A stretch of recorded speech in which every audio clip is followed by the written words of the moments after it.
Martine Aubry, Sylvie-Pierre Brossolette, responsable du service politique du Point, nous a rejoint. Bonsoir. Bonsoir.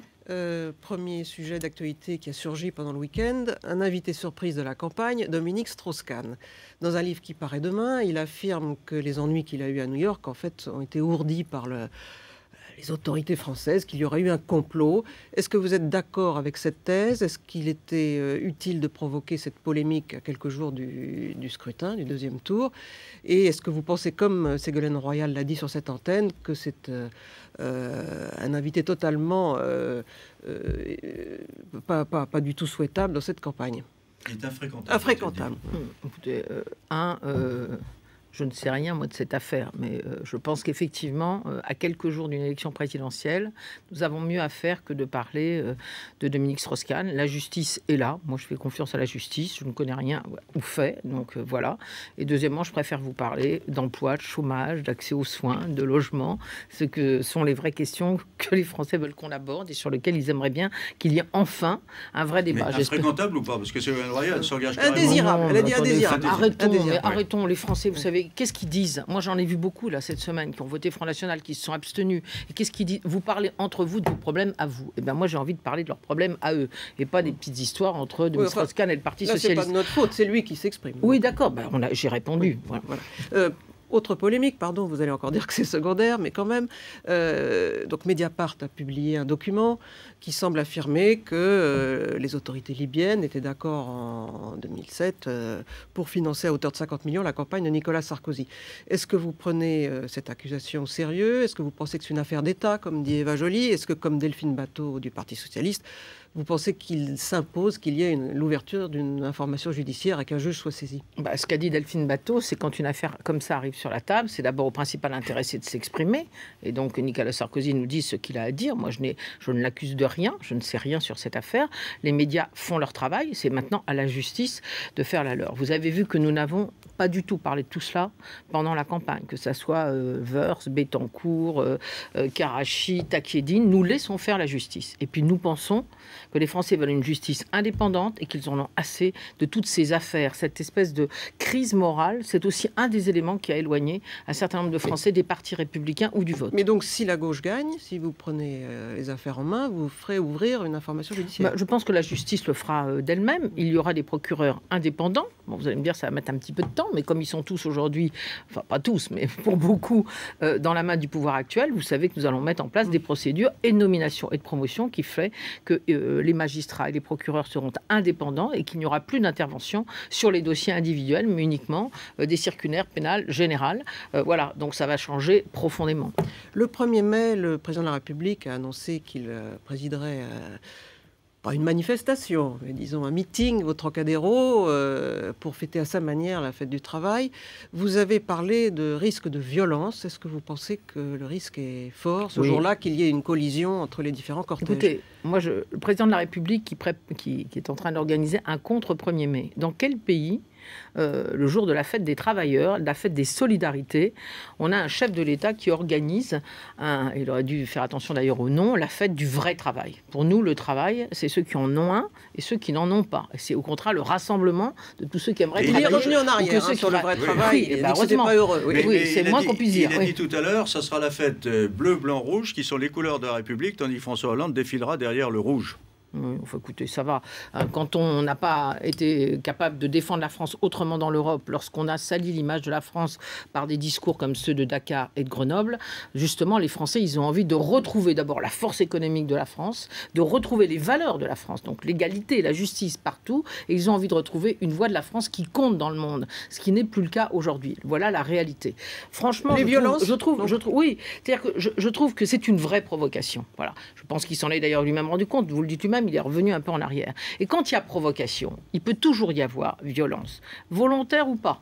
Et dans ce cas-là, il faudra qu'on sache où sont les responsables. Je ne le souhaite pas et j'espère que tout ça n'aura pas lieu. Mais il y a un moment où il faut aussi dire les choses. On ne peut pas impunément aller comme ça attaquer les syndicats après avoir attaqué les corps intermédiaires. C'est la justice, c'est les médias, c'est les associations. Ce sont les associations, les syndicats. On ne peut pas impunément, quand on est chargé de la cohésion nationale, comme est le président de la République, et il l'est encore pour 6 jours, Hein, peut-être plus, mais j'espère pour 6 jours, on ne peut pas faire cela. Ça m'a profondément choqué. Nous irons derrière les organisations syndicales, voilà, comme nous l'avons toujours fait.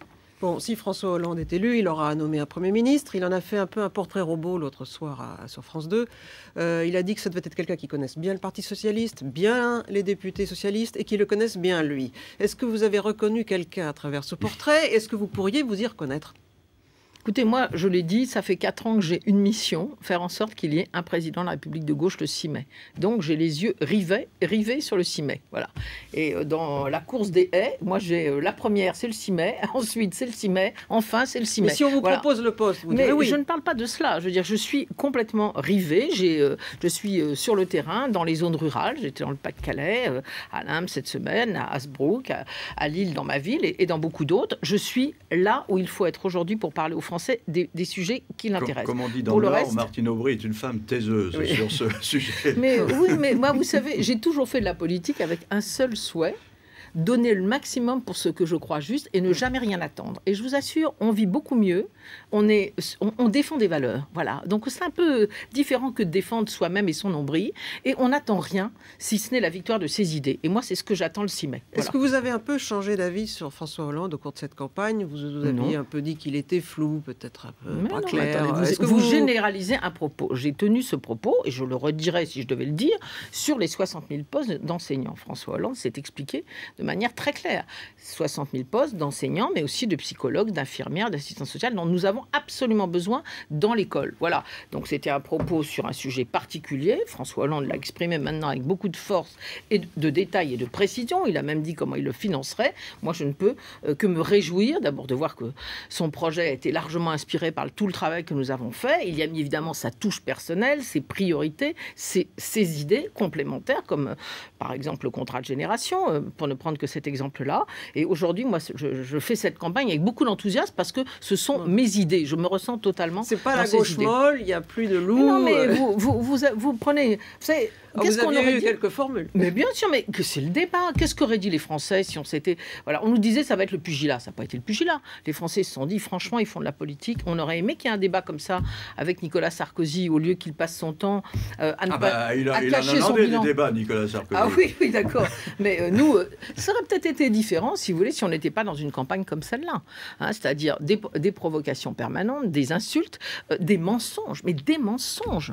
Je voyais en arrivant plein d'affiches avec le nez rouge. Je me dis, les Français, ils ont raison, c'est ça. Les mensonges. Et puis surtout, les faux fuyants.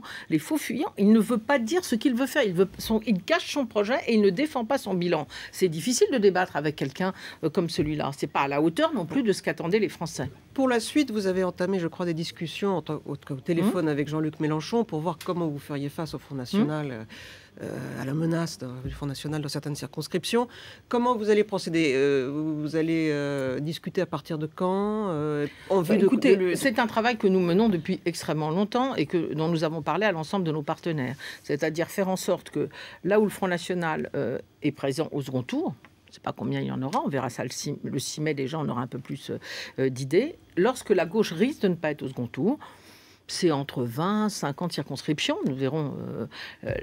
Ça dépend surtout du nombre de personnes qui vont aller voter, du taux de participation. Entre ces 20 et 50, nous avons toujours dit à nos partenaires, eh bien, nous ferons en sorte d'avoir un candidat unique pour être au second tour et pour ne pas avoir à choisir d'ailleurs entre l'UMP et le Front National. D'autant plus que ces derniers jours, on a quand même beaucoup de mal sur certains sujets à voir la différence. Voilà. Donc nous allons le faire avec tous nos partenaires et nous allons répartir ces postes en choisissant le meilleur à chaque fois. Mais ce ne sont pas des conditions pour que Jean-Luc Mélenchon, qui a fait ça de manière extrêmement claire, appelle à voter François Hollande. C'est tout simplement vouloir que les partis de gauche et républicains fassent en sorte que le Front National ne puisse pas être seul au second tour contre l'UMP. Vous avez dit que votre tâche serait achevée au Parti Socialiste et que vous ne renouvelleriez pas, enfin vous ne demanderiez pas le renouvellement de votre fonction à la tête du PS.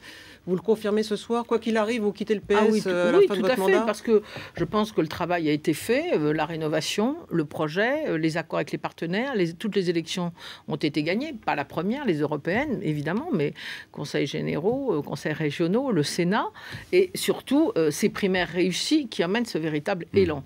Voilà, donc je crois qu'il faut en revanche que le Parti Socialiste continue à travailler. Et ça sera effectif quand, votre départ de... premier secrétaire. J'en discuterai avec chacun pour voir quelle sera... Enfin, en tout état de cause, je veux dire, je compte bien mener quel que soit Mais si vous étiez choix. Premier ministre, vous pourriez cumuler avec cette fonction? C'est contraire à nos statuts. Bon, voilà. Mais c'est la seule chose que je peux vous dire.